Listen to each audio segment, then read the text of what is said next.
प्रश्नपत्रिका सोडवत असताना आपल्याला जशा जशा अडचणी येतात, जो जो घटक आपल्याला अवघड वाटतो किंवा जो आपला राहिलेला आहे तो आपण एक एक घटकाचा व्हिडिओ बनवत असतो, बरोबर ना। मग आता आपण चौथी प्रश्नपत्रिका सोडवत असताना आपल्याला हस्त आंदोलने हा घटक राहिलेला आहे। तर हा घटक शिकत असताना सगळ्यात महत्त्वाचं म्हणजे आपण प्रश्न व्यवस्थित वाचून घ्यायचा आहे।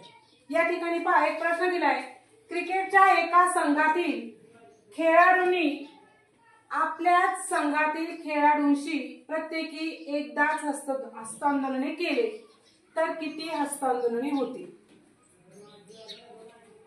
क्रिकेटच्या एका संघातील खेळाडूंनी, आता क्रिकेटच्या एका संघामध्ये किती खेळाडू असतात? 11। किती असतात? 11। आता या ठिकाणी त्यांनी काय केलं, संख्या देखील दिलेली नाही। काही वेळेस संख्या देतात, ते उदाहरण देखील आपण या ठिकाणी पाहणार आहोत।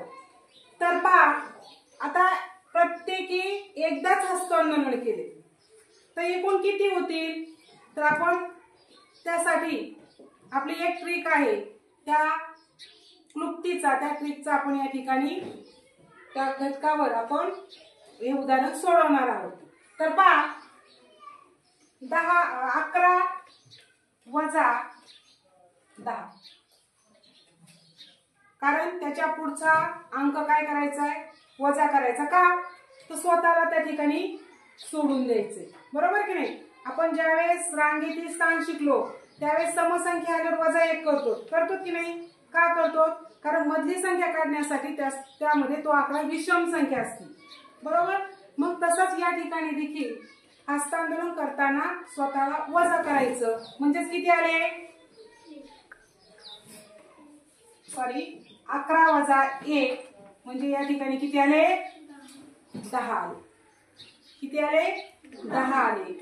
आता या ठिकाणी 10 गुणिले पुढची संख्या याची म्हणजे किती आहे?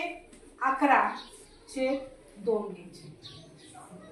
पहा, 2 पंचे 10 मग बरोबर 11 गुणिले 5, 11 पाचे किती आले?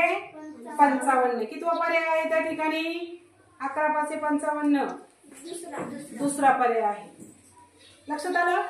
फक्त या ठिकाणी काय करायचं, स्वतःला वजा करायचं, म्हणजे जी संख्या दिली त्यातून एक मायनस करायचा आणि मग जो अंक येईल तो घेऊन त्याच्या पुढचा अंक घ्यायचा आणि भागिले 2 करायचे। एकदम सोपं आहे पहा। आता पहा, दुसरं उदाहरण आहे, त्याच्यामध्ये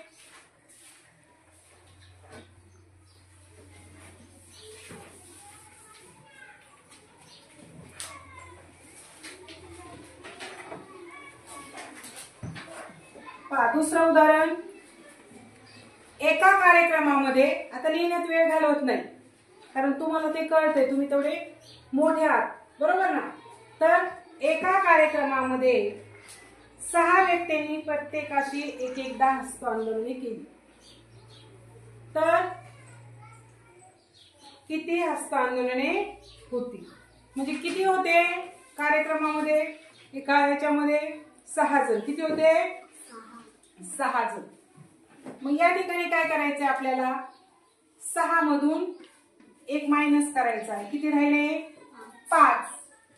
त्यानंतर 5 गुणिले त्याच्या पुढचा अंक किती आहे? 6/2 म्हणजे भागिले 2 करायचे। 2 6 बरोबर 5 गुणिले 3, 5 15 म्हणजे उत्तर किती आलं? 15 आलं। म्हणजे अशा जर पद्धतीने केलं तर हस्तांदोलने हा घटक तुमचा चुकत नाही। म्हणजे या ठिकाणी तुम्हाला असे जे सोपे उदाहरण असतात ते मार्क देऊन जातात आणि अशा पद्धतीने जर सोडवलं ट्रिकच्या साहाय्याने तर तुमचा त्या ठिकाणी वेळ वाचतो आणि पुढच्या प्रश्नाला तुम्हाला एखाद्या जर जास्त वेळ लागला तिथं तुमचा पेपर सहज गतीने काय होतो? कव्हर होतो। समजलं सगळ्यांना?